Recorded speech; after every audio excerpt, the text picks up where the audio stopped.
That is such a great comment there in the in the private chat. That's such a great comment, Stephanie. So hey everybody, it's Zach Clayton, president and founder, Community Pay It Forward, Community Dare to Care. This is Footprints Forward. We welcome you here, and we are waiting for our host to be joining us. So,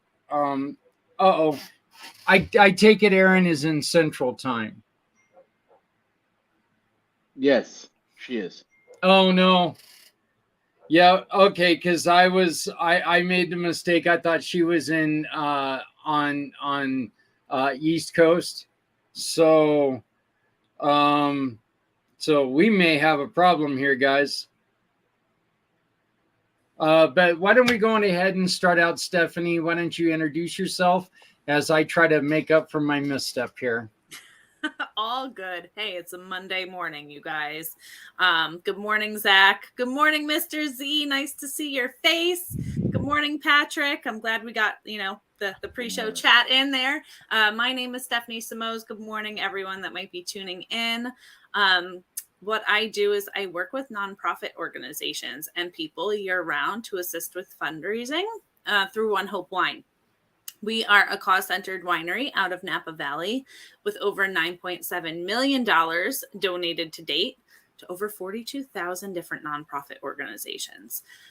So what I do is I specialize in fundraising, gifting, private wine events, and wine delivery. And what I love the most is when you pour a glass of wine or send someone a gift, it's a really great feeling to know that that bottle made an impact for a nonprofit that's important to you. Yes, you get to select the 501c3 of your choice.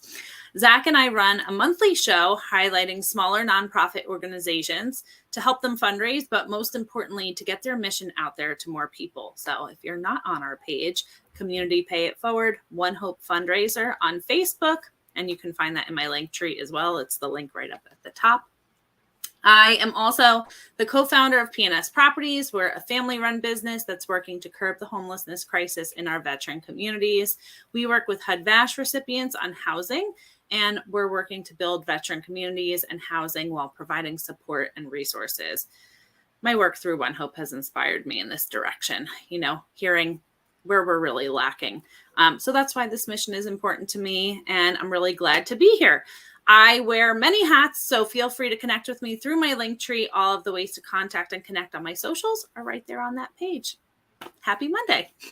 Well, that sounds great. And the good news is she is available, so she's going to be jumping on here in a minute. She thought she had another 30 minutes to get ready, but, so she will be joining us. Yay. Mr. Patrick Myers, tell us a little bit about yourself, please. All right, let me switch back here. I'm trying to put on the stream.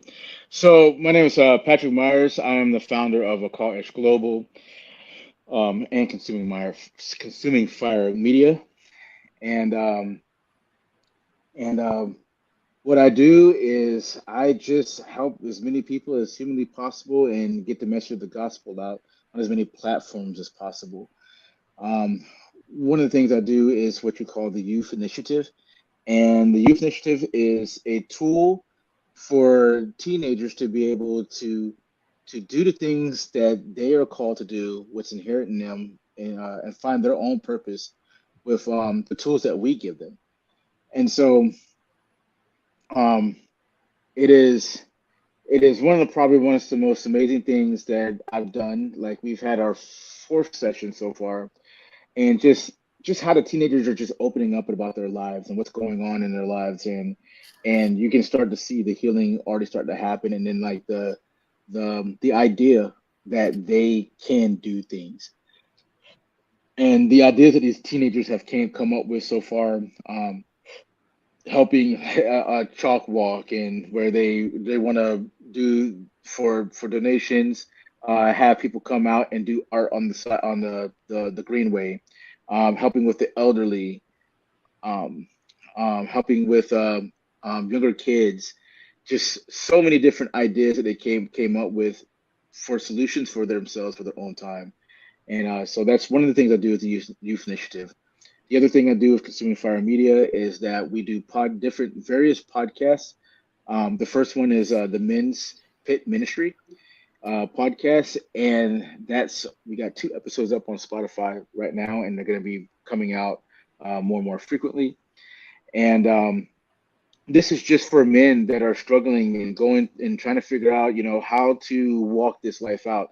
This is a faith-based thing, so we definitely believe in God, and um, and um, um, and just figuring out how to have a relationship with Him, so we can be better fathers, husbands, brothers, workers, bosses, just you name it. Um, um, we believe that God is the information keeper on how to be those things. Then the second one that I'm doing, that we're getting ready to launch, is called Voices in the Fire.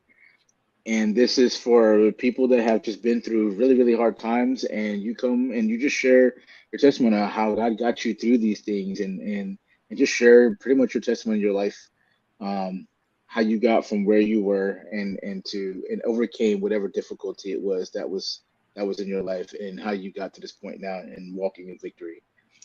So many people can use our testimonies and what we've been through. I'm only made to reach so many people, but you, as a viewer, and every single person in this group, um, we can help. We are individually suited to reach our own group of people. That's how we are created, and so um, Voice in the Fire helps us do that. And we have another one launching too, and I'll talk about that when we get a little more to that point. But this one is for the businesses and local businesses in the area to be able to come on and talk about what it is that they do, how they got there, and stuff like that. So um, those are some, and I go out and I tell as many people about Jesus as I possibly can. So that's who I am. It's Patrick Myers, and I call Ash Global. Glad to be here. Love these guys here. So just glad to have another session with you guys. We're thrilled to have you, and we're going to get into a very little bit about what we were talking about right before we came on air while we're waiting for our guest to join us, because I think that we made a couple of really good points, and I think that it's something that will help people out a little bit. After we get the introduction from the one, the only, the great Mr. Z. How you doing, my brother?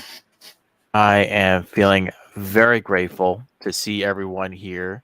Zach, the goddess of the grapes, Steph, and of course the man himself, Patrick.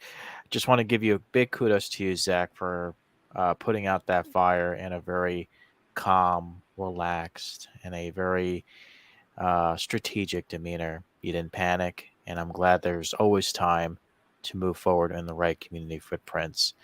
And it's always great to see your face too, Stephanie, but more importantly, seeing that your organs are back in place, like we're all here today.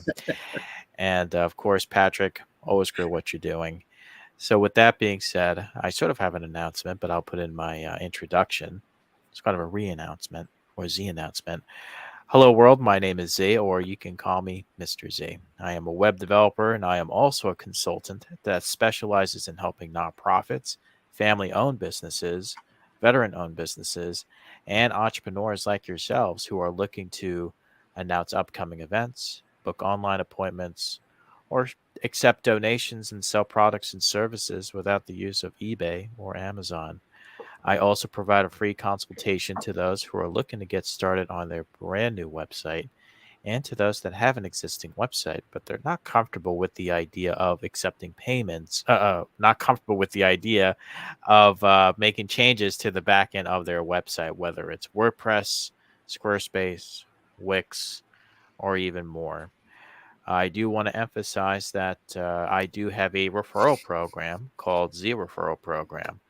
And that is if you refer me to a nonprofit, family owned business, or a veteran owned business, or anyone that is looking to modify, develop, or redevelop a custom website. And once they become a paying client, I will donate $149 towards the community pay it forward or a nonprofit of your choice. So I do want to say thank you very much for having me, and I am certainly looking forward to seeing what we have in store for community footprints forward. Thank you. Back to you, Zach. Well, thank you so very much, and our guest has just popped on, but I do want to say one thing that's a little bit personal. Yesterday, I want to thank and congratulate my wife Adrian, because she stuck with me for 1 year. Yesterday was our 1 year anniversary, so we went for a drive through the mountains, and we went to go pick up a young man that's a very important part of our life, and we had a great time doing that. So, but I think that the best way to introduce our guest today, Patrick, is with you, because she was a guest of our show a little over a week ago on the wine event, talking about all the stuff that you're doing. You are doing some work with her. So why don't you go on ahead and introduce us to our guest, please? So this is Erin Davenport. She is amazing. Just when I first met her, she just has an amazing testimony, an amazing story of like where she'd been through and how she got through it. And it was one of those things where, like you guys heard my story, it just captivated me. And then not just that, but it's just the person behind it, behind her story, just her resilience and her ability to just overcome and just think about where she is at and where she wants to be. And I found that just very, very inspiring to myself also. And so she's a great friend and has been a very good cheerleader, helped me move forward in the ways that I need to. And so it's my pleasure to welcome her onto the show. Well, Erin, thank you for putting up with my lack of knowledge on where in this wonderful country you live, and time zone deficiency. I guess if there's one reason to get rid of time zones, well, it's to make people like me a little bit smarter. So, but so welcome to the show, Erin. Thank you very much for joining us. Why don't you take a minute to introduce what you do and to our audience, and some of the things that are very important to you personally, please. Yeah. Well, thank you all for inviting me to be here. And, today the things I'm going to talk about and share are things I haven't shared or talked about before on a format like this, or really beyond, people that are loved ones in private conversations. But I'm really looking forward to being able to just share my story and experience in hopes that it can help so many people who are feeling like they're in the dark right now, or their family members have we'll just see what happens, right? Because the world is in such an interesting place as far as a lot of darkness, a lot of people struggling, and just wanting to know that there's hope. So as far as who am I? Well, my name is Erin Davenport. And really, honestly, I'm in a transition in my life right now. So it's really fun and fancy to be like, here's what I do. Here's all this list of things. And that's where I would have been maybe a year ago, but my life has changed so much. Yes, I've been a published author. I've been a part of film. I've been a life coach, but there's a new direction that's taking place in my life right now. and also a stripping of identity that I am not the things that I do. And that's just where I'm at today. So today I am Erin Davenport, and I am unattached to any title or label at this moment. We will see how this journey kind of unfolds over time. And thank you for being with me during this time period where I am going through a transition like that. And I'm just very grateful, honestly, to have the life that I get to live today and to be here with all of you.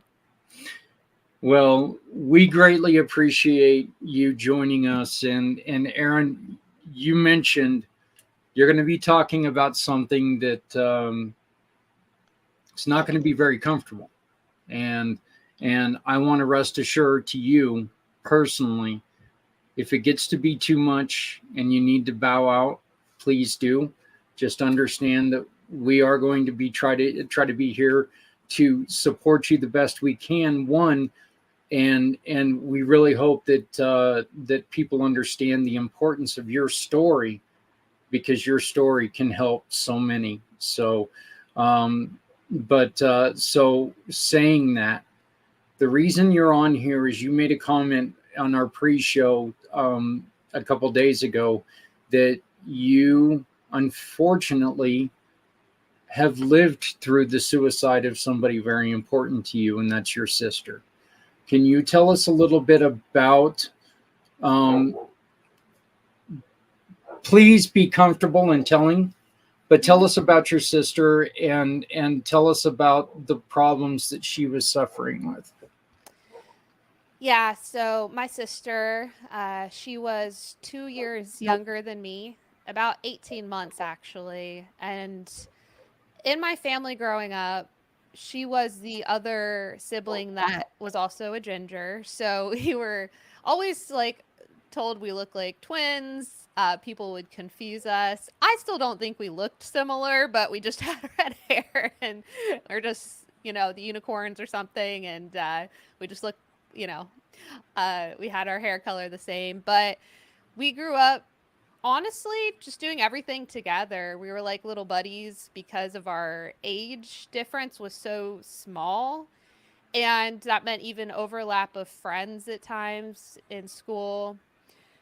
She was more of the type that was musically inclined, so she was playing the piano, very artistic, even from a really young age. I mean, we're talking about grade school and junior high and all that kind of stuff. And sometimes I was jealous because I was not good at the piano. I did not understand any of that kind of stuff. I couldn't memorize a note to save my life, even though I was in it for like 10 years doing music. But it just came so naturally for her. She was great at chemistry and, just mathematics. And really, honestly, we would have a lot of fun as children, which is kind of funny. We would take like IQ tests together. Like, this sounds so nerdy, but we would be doing those kinds of things, like who's smarter than the other. We were kind of like competitive a little bit with things, and she was just really intelligent, really bright, and I always felt like that we understood each other, just in a way that, I don't know, they say that about twins. We weren't twins, but we just kind of clicked on the same page.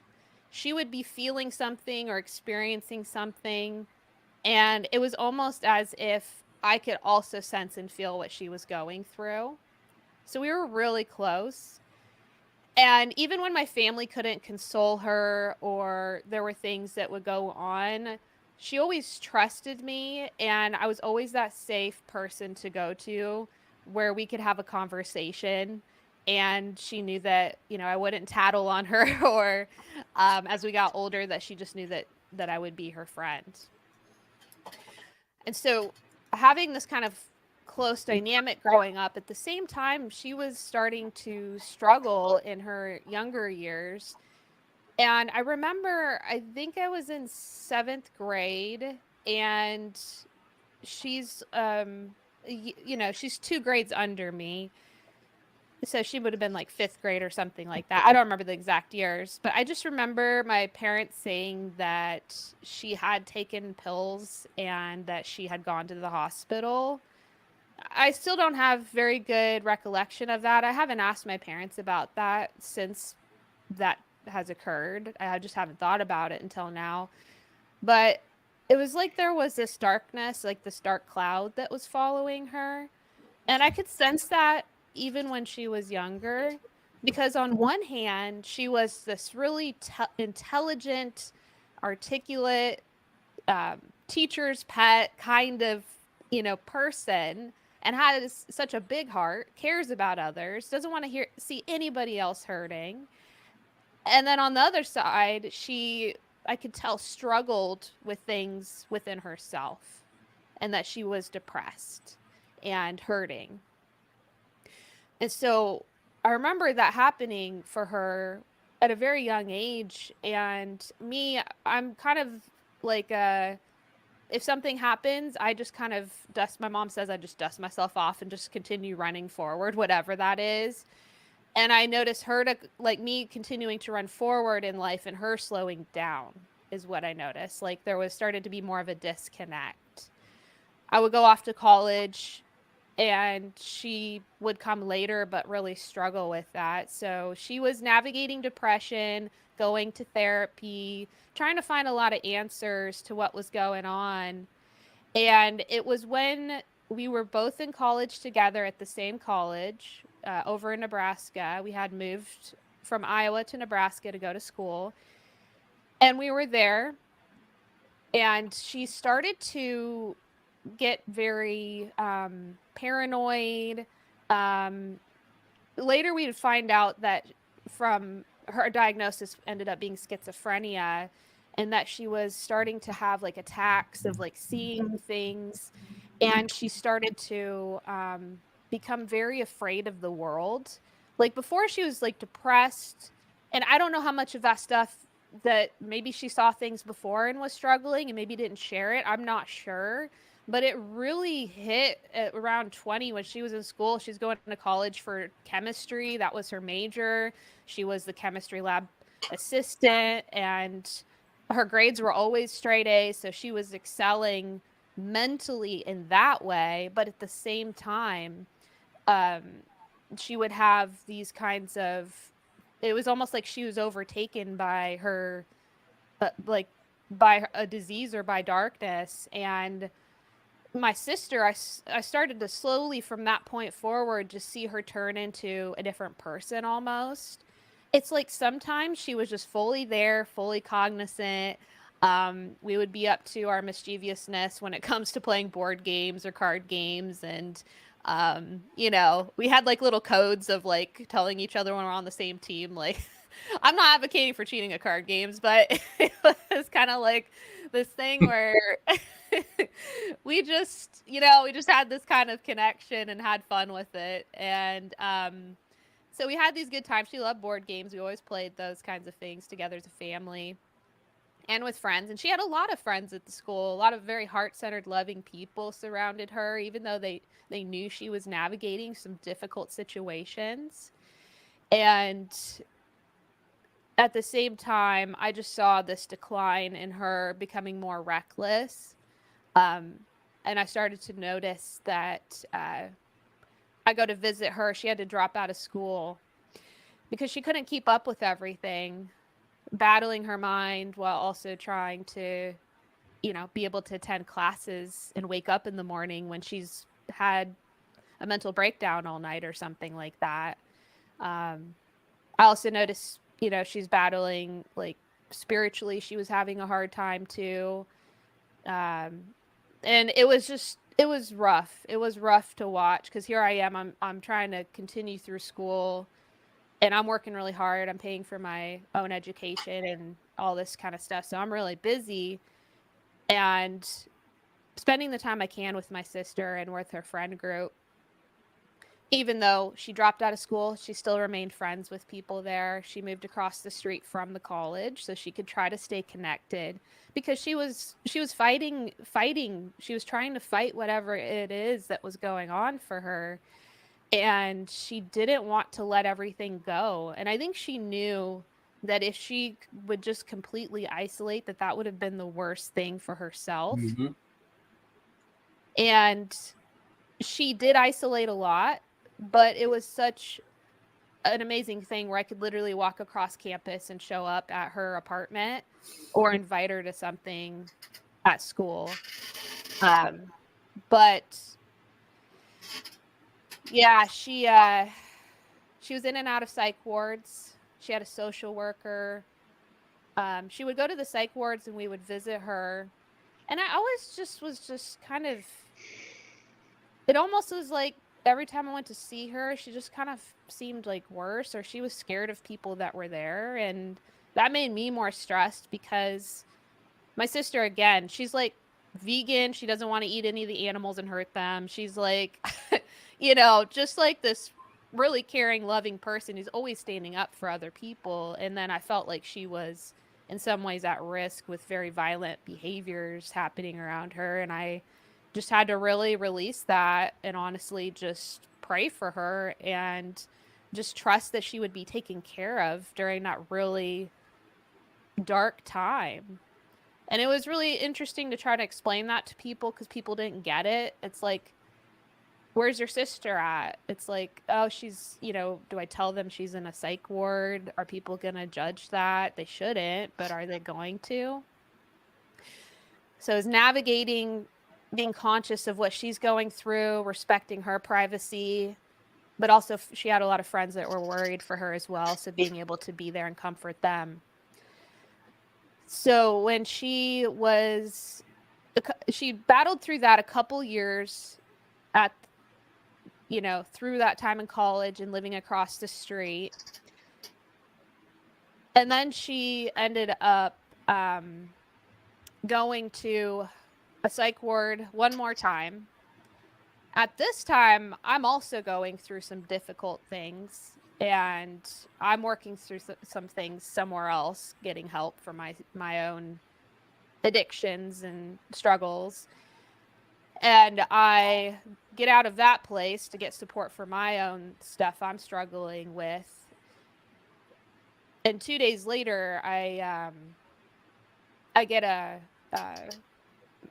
my significant other at the time got a phone call, and it was my mom. And she said, your sister's committed suicide. And it was just really devastating because we don't ever expect to get a phone call like that, or maybe we expect it at some point if we know someone's really struggling, but we never want to hear that that's happened or that could be ever possible, especially losing my sister that's like, she was like 18 months apart. Like we did everything together. Every memory I have from my childhood is with my sister. And all of a sudden I hear that she's gone. So I just collapse. I'm at a Barnes and Nobles with my ex-husband and I just don't even know how to reconcile what's happened. And I remember she had sent me a letter a couple weeks before that, in that she had had a mental breakdown. She had shaved her head. I was like, this is not sounding like this is not going good. Like, this is not good for her. And then I found out that she had, and this has been a part of a forgiveness process. Honestly, with the mental health system, I am just continually like, God help me to forgive. God help me to forgive. No one ever does anything intentionally. They had given her a new medication that was a very high dosage right before she had left, and the side effect was suicidal ideation, and finding that out and just being so upset and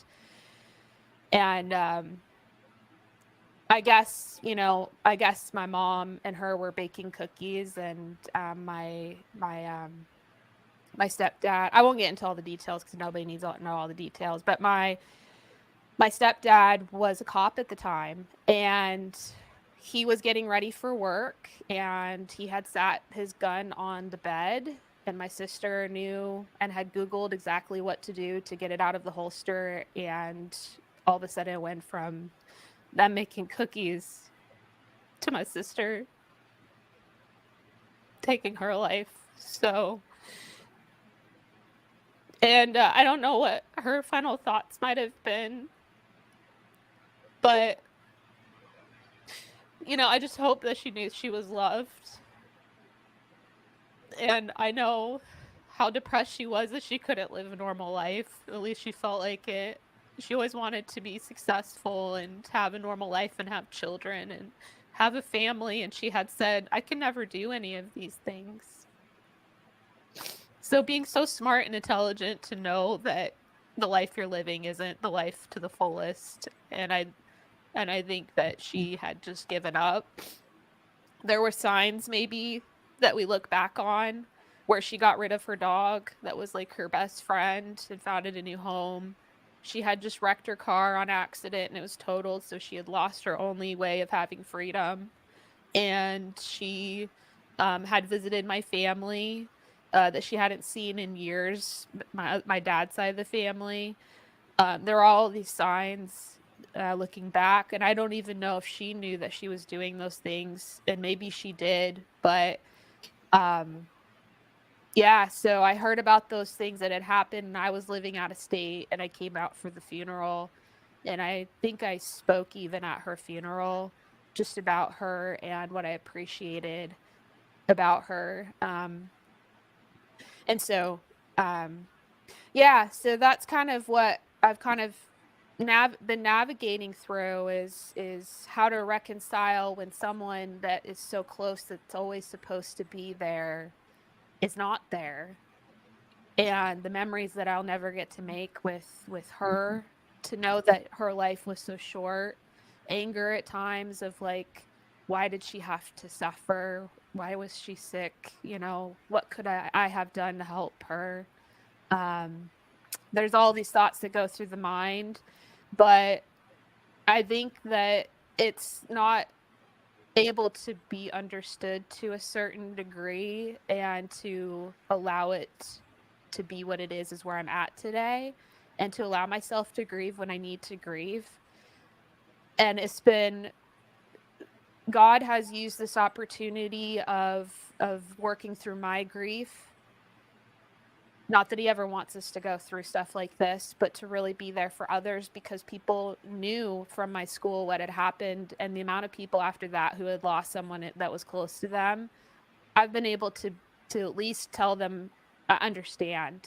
I can't take away their pain, but that I can be there for them. So I never want anything in my life ever that goes down a dark path to ever have no positive meaning at all at the end of the tunnel. And I'm very adamant about that. Anything that's happened in my life, in the Bible, it says we can count it as all joy and be able to bring something out of it. And it doesn't have to it doesn't have to be that way in order for me to be happy, because I am just going to just trust the process of just life in general. But what a waste it is if I don't, like, right here today, to be able to be like, hey, forever, anybody who's listening right now, if you've been through this, I understand going through the loss of someone that's a family member who's committed suicide. I understand how heavy that is and how painful that is, and to be able to let you know that I know and I understand and you're not alone. So that's what I mean by bringing something out of it. Let me first off, Erin, I am my heart breaks for you and your family, and I appreciate you sharing your story. One of the things that we always hear, and you mentioned it, after the fact, you guys were seeing potential signs. What were those things before she took her life? Were they just coincidences, or were they just afterthoughts? Yeah. You mean like when she was giving away the dog? Yeah. You know, was it, and I really don't want to play this down, because I understand how important, especially the giving away the dog was. because that is one thing that that generally, when someone knows that their life is coming towards an end, they do start giving away things. Yeah. But you know what? I gave away my toys as a kid, and I had no intention on Yeah. losing my life. But so it's not like this is something solely to people.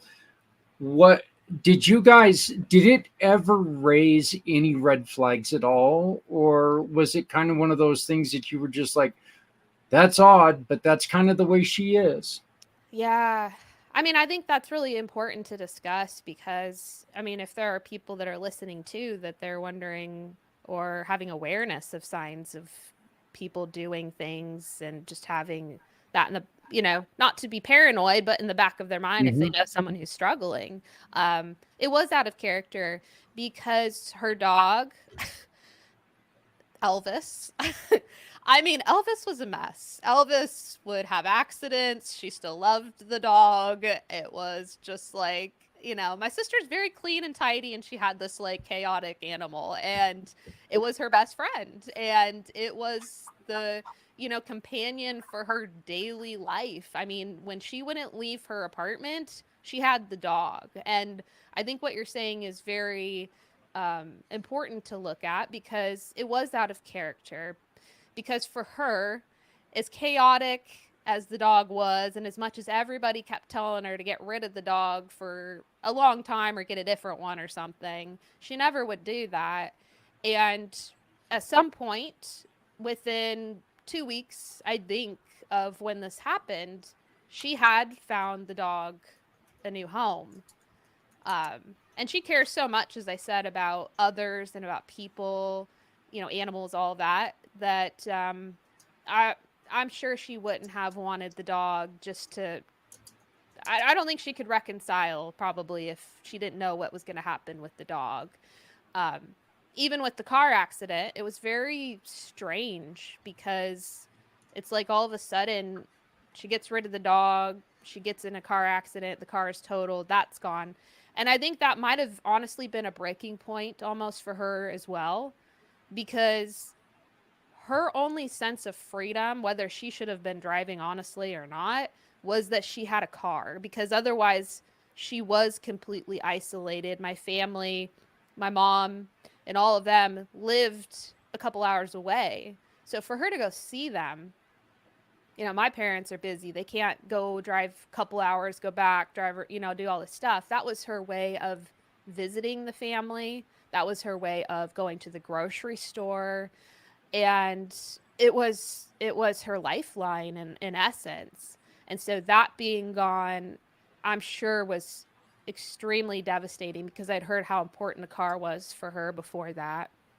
And then as far as visiting my family, she hadn't there some of them are in Texas. So she hadn't gone to Texas in a really long time, like we're talking a decade probably.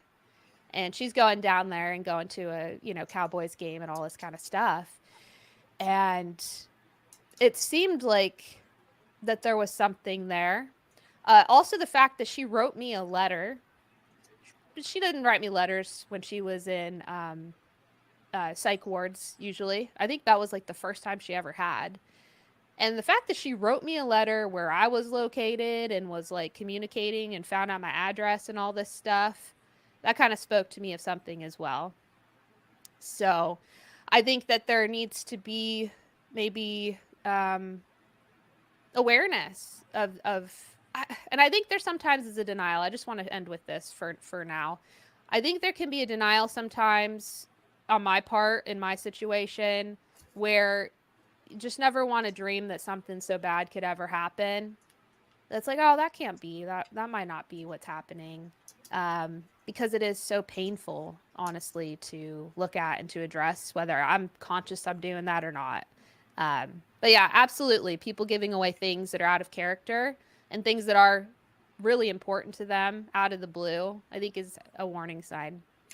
Erin, and I don't want to take up all the time here, but let me ask this. And you were talking about, whether the driver's license was a good thing, having the car was a good thing or not. Someone who has the emotional difficulties that your sister had, would public transportation, would that been more of a trigger for her? Would that be one of the reasons why you would want to keep her away from stuff like that? Because I know that just getting on like a public bus, or I traveled to Texas once on the Greyhound whatever stuff. Yeah. I don't suffer from things like that, but I was very uncomfortable. Yeah. Would Yeah. it have been problematic for her to be on public transportation? Yeah, that I think would have been also extremely stressful because there is a sensitivity that is there that's heightened. They say that about people with autism, right? Their Mm-hmm. triggers. Yeah, and I wouldn't be surprised if she was undiagnosed with that as well. But um, that would have given her so much more stress. I just can't even have imagined that for her. So I think there might be kind of like this gap, even as I'm thinking about it, with just like if someone does suffer, you know, how do they have that kind of freedom, but also at the same time not causing more angst and detriment to their life? Well, again, thank you to you, and my love to your entire family and everything. Patrick. Yes. Well, we've talked about it before, and like I was in tears when I found out the first time before you told me, and then you know, uh,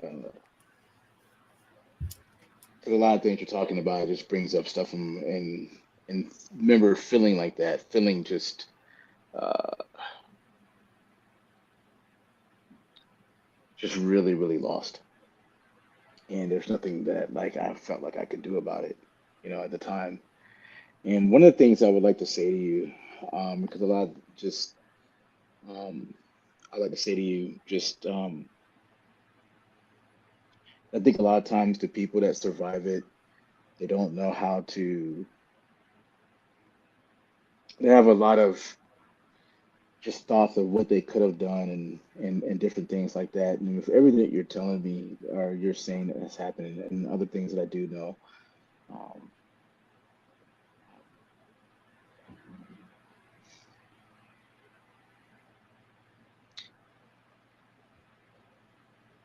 when someone's going through things like that, um,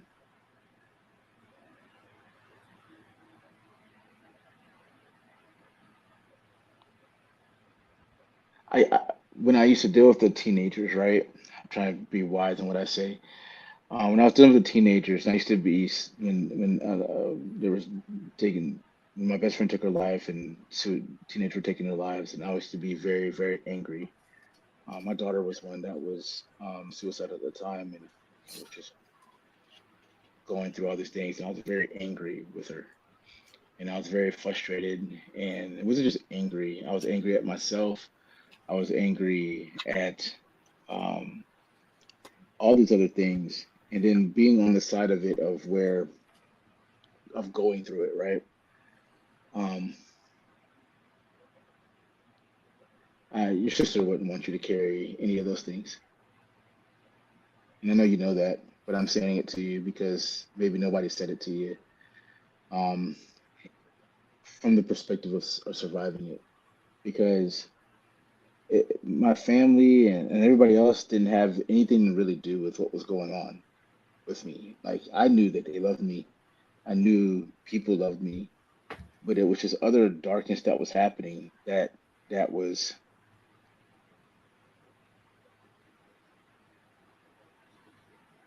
that had nothing to do with anybody personally, really.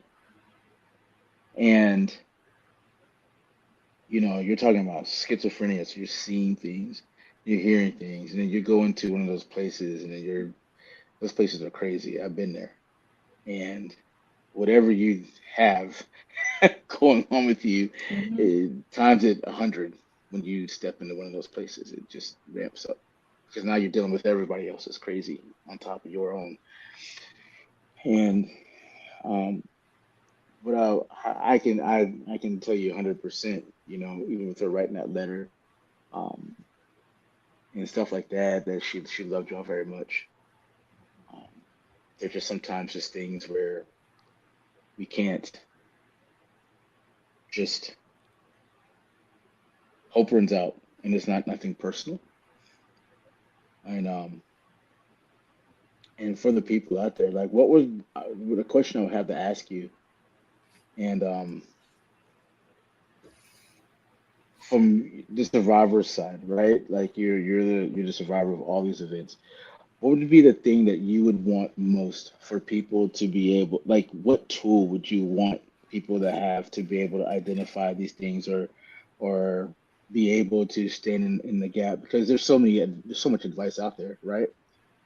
Um, but when it's on your doorstep, it's a whole like it seems like that advice and all that those resources are never there, Yeah. right? That's really like now I have all the resources, right? I didn't have it then. And so, what would be the thing, the major things that you would say would be the tools that you would want and you think people should have? Yeah, that's a great question. Um, I think that just the first thing that comes to mind is that sometimes in my life, and maybe someone else can relate to this, is that we get so busy that we miss being in the moment. And I was so busy with my life, um, all the other things going on, my own problems. I had moved out of state somewhere else. I lost track of staying in touch with my family. It is not my responsibility to caretake and to ensure the safety of everybody else, but it is a responsibility for me to be able to be available and to not, in my case, sometimes I do so much to drown out everything else because it's feeling overwhelming. So I will become a workaholic. I will uh, find other ways to numb out, in the past, especially. And by doing that, I'm doing myself a disservice because I don't want to deal with the reality of what is going on. And also, it's doing others a disservice. And I don't have, I guess you could say, like you said, Patrick, I don't have regret as much as more of an awareness and a way of how do I want to live my life from this point forward when it comes to the people within my life. Am I sweeping things under the rug? If someone's saying I'm having a really hard day or they're sharing something that's close to their heart, am I brushing that off because I'm way too busy because I put too much on my own plate? Do I have excuses? Um, because when it comes down to it, and before, my dad has also passed away, not from suicide.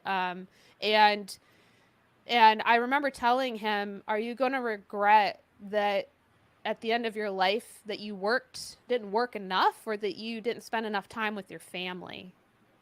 And little did I know a couple years later that he would unexpectedly pass away. And that was always seared into my mind as a reminder of I still have moments today. I get so busy and I'm like, wait a second. The thing that is so important in this life are people, are Yes. the relationships that I have. And so I would say if anybody's watching and that there are overwhelming situations with family members or loved ones, to maybe push pause and take a moment and to address whatever might be going on or to be available even when you feel like you might be at the end of it, or take that time for yourself so you can recharge and then be available, because sometimes life is it's burdensome, but I do guarantee if we ignore it, that is the last thing that we want to do because the consequences are a lot higher at that point. So, again, we're not here to save anybody. We're not here to be people's superhero.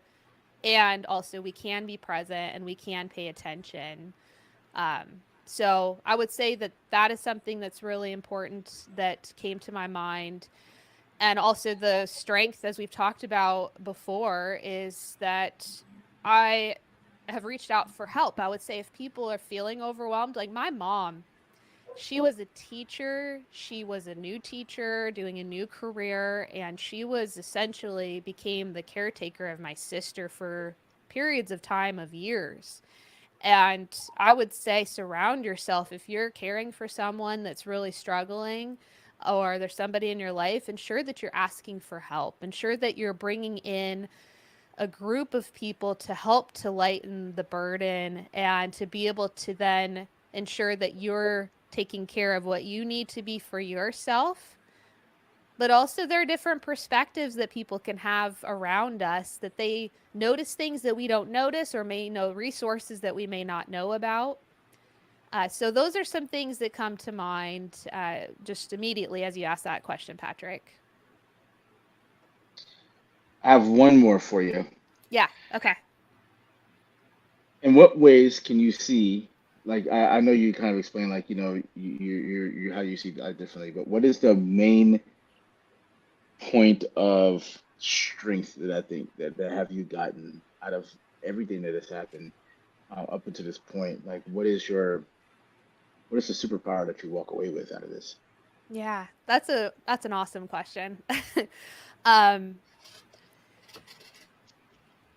with my sister and what has happened through her situation, and as I briefly mentioned with my dad, who also passed away early in my life, it has really helped me to see how precious this life really is that I get to live. And do I remember that every moment of every day? No. But it has really shown me that what do I want to be personally doing with my time? What is the priority of my life? And also it fuels me to help other people because, as you know, many of us have probably walked through something. We can be able to walk with other people who are going through that, and as I shared a moment ago, be able to lighten the burden along with others.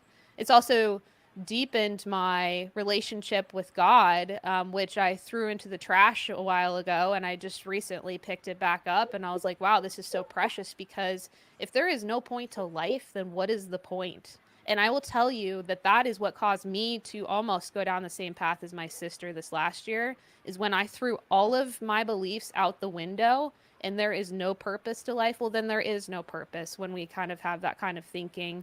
And I tell you what, God snatched me out of from the darkness myself this last year.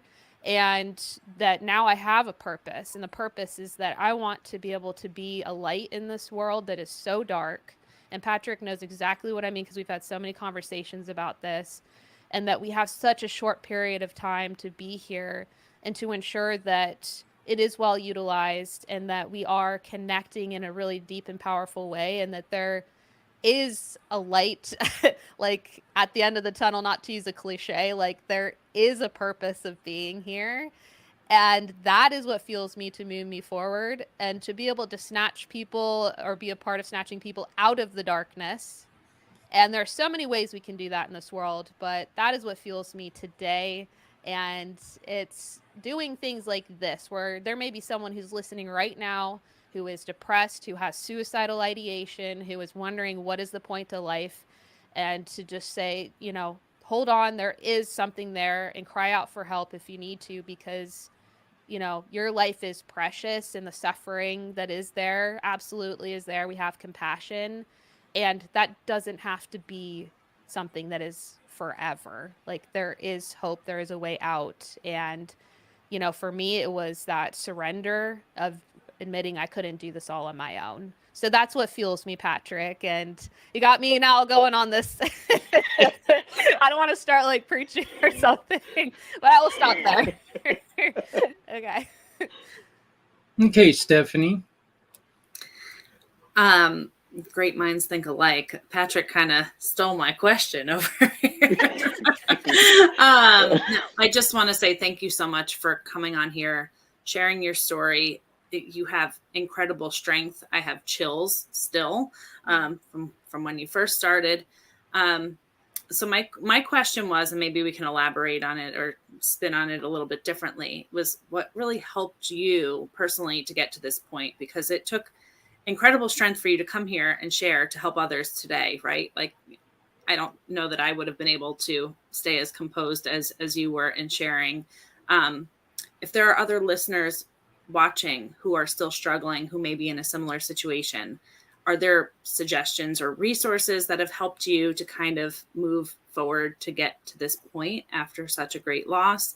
I was going to ask about your faith. You've confirmed you've leaned into your faith. Yeah. But were there any organizations maybe that help support you or get you through?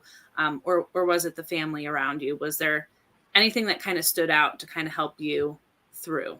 Yeah, that's great. There are a lot of people that came together. So I was in college still, and so I had people who understood what I was going through.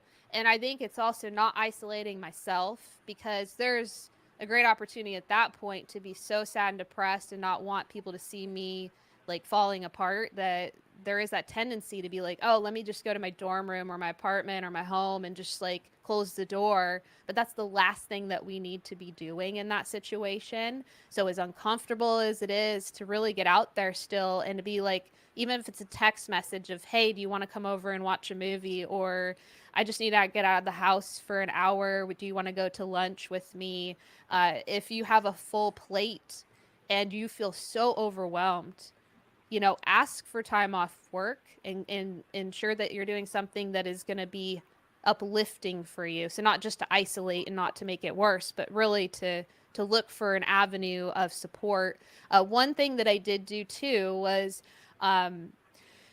it's just kind of miraculous, but I went down to, someone sponsored me. At that time, there's no way I could have afforded to go to I went to the Meadows, which is a treatment center, but it was for grieving. There's a grieving workshop. It's down in Arizona, and it was a week long. And I went there with a couple other people who were grieving different losses in their life. And so that's something that I can recommend that was very helpful. And it's in a group setting where there are other people working through some really heavy things, and you understand that other people understand. And that was very helpful for me. Also, continuing to not give up on myself. And that meant being open. Because I don't know if there's a one size fits all for everybody, but there are things that come our way that are opportunities. Like, I could have told the person who was going to sponsor me to go to the Meadows, no. I could have said, no, that's uncomfortable. My schedule's busy, or I don't know what that is. But I stayed open. So if someone's going through grieving and having a difficult time, stay open, to what people are offering. Pray about it if you do pray. And ensure that it's something that's actually going to be helpful for you. But the least and most unexpected ways that things have come into my life that I was like, oh, that I've never heard of that before, that doesn't sound helpful, end up being some of the best things for my life. And sometimes it's breaking for me past the stubbornness. I don't know if there's any other stubborn people out there. So yeah, those are some different ways outside of my faith, I would say, that have really given me comfort. And yeah, hopefully that helps somebody.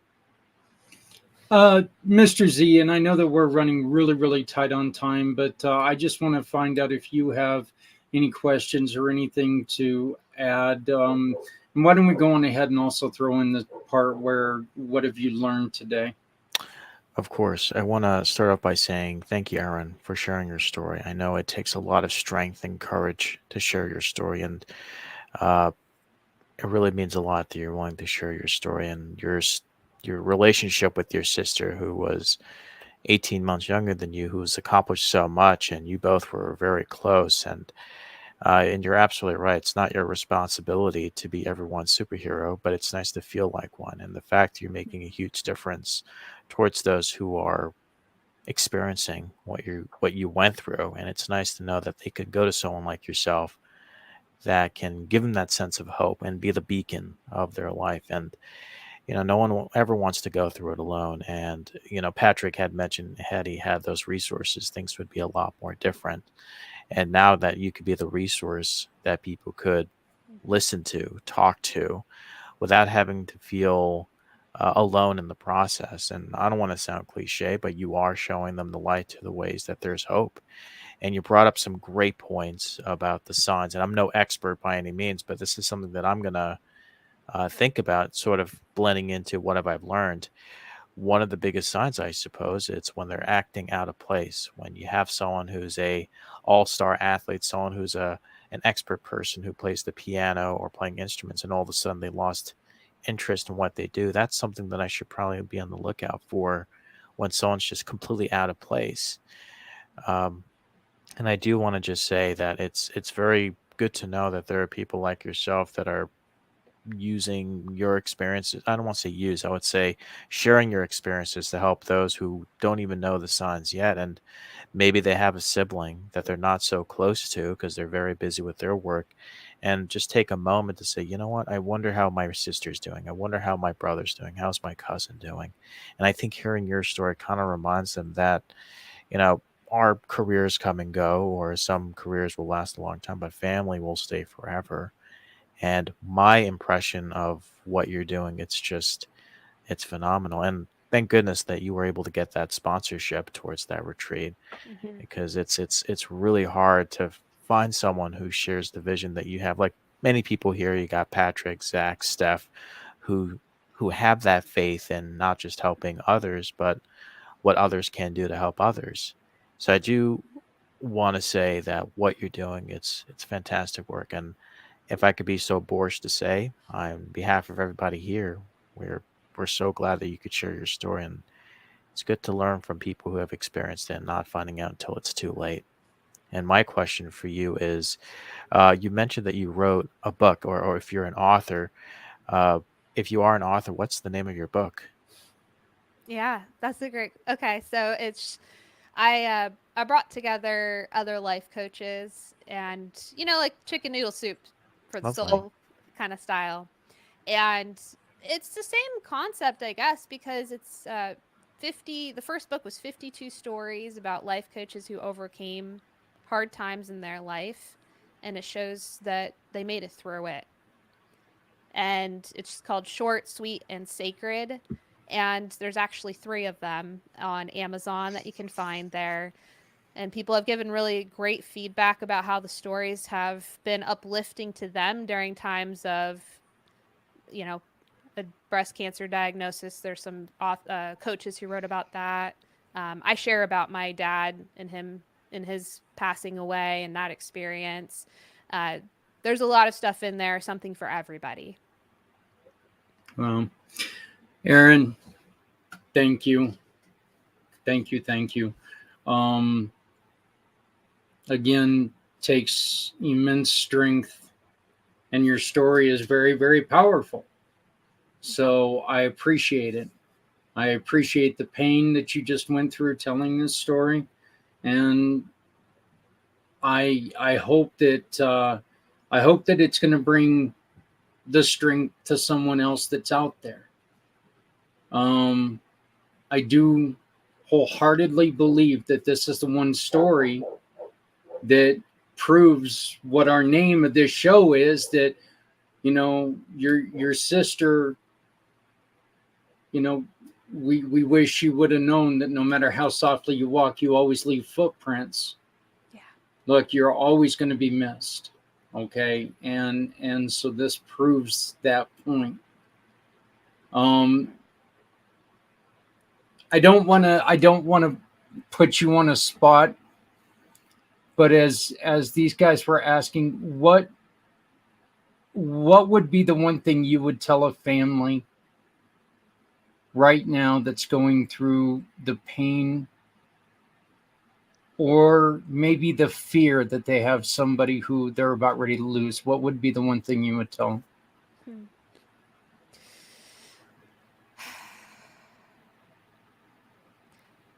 Well, I can speak to that because I have one of my brothers is goes through depression really heavily still to this day.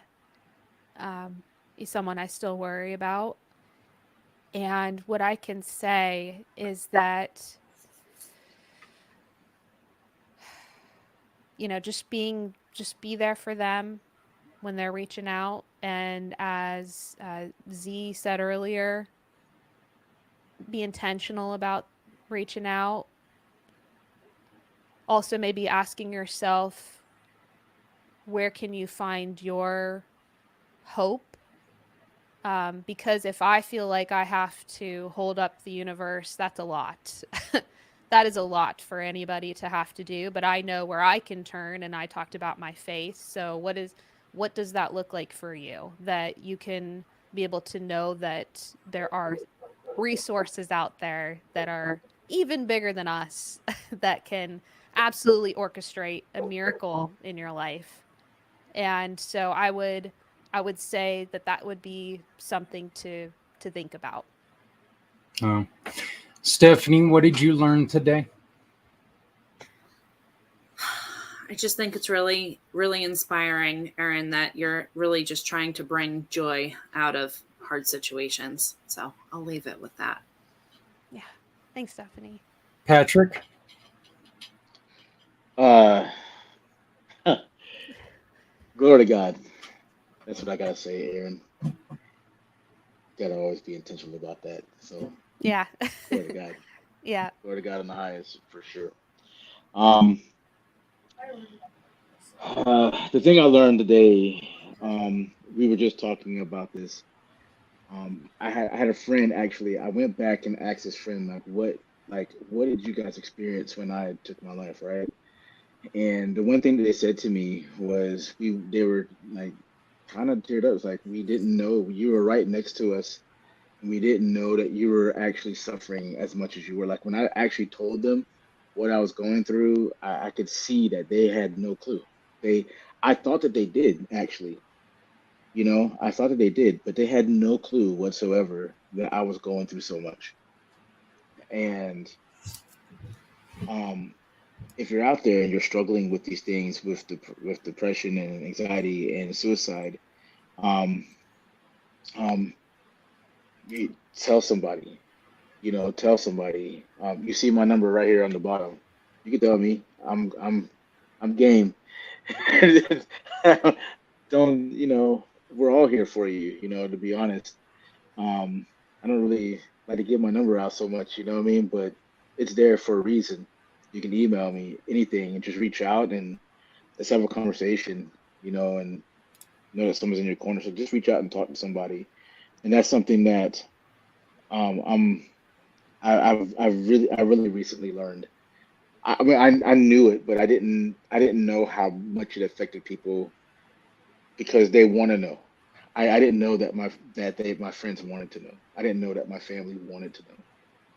And um, it's not whether or not sometimes people can do something for you or do something about it, because a lot of times the people closest to you, they're not equipped, but they can love you through it and love you unconditionally through it. And that's sometimes the most important thing, because that's one of the things that I felt like I wasn't loved.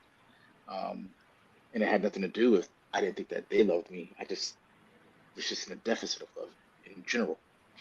And so, Aaron, just thank you. I learned a lot more about you personally as a woman, as a friend, and as a follower of Christ. Just um, the strength that it takes to keep walking forward, and then what God can do as a force multiplier of that strength when you're yielded to Him. Yeah. So that's what I learned today. Ellen, I'm just going to say that, you know what, no matter how busy you are, just remember that whatever you're doing is not as important as finalism. So, if you're too busy to talk to someone, you may never be able to talk to them again. Erin, I would like to raise or extend an invitation to you to join us whenever you're free. Your story is very powerful, and I think that your message is extremely important. So I'd like to welcome you to come and join us whenever you would like. Just reach out to us. Any of us would benefit from everything that you've went through and are going through now. So I would really like to extend that offer to you. I Thank think you. that you would definitely do well. Hey, everybody, we ran a little bit over, and I want to thank you guys for watching. I want to make sure that you guys join us every week as we try to help people navigate this difficult situation, because suicide is final. You know, you can't recover from suicide. Once you're gone, you're gone. So please make sure that you love somebody, because we're showing right now that somebody out here loves you. My name is Zach. For our family, Stephanie Samos, Mr. Z, Patrick, and Erin, I'm even going to throw you into the family here. We thank you very much, and we will. Yes, and Zephyr, she had to go and make herself be known. But we'd like to thank you, and we will see you next week, right back, right here on Footprints Forward. Thank you very much.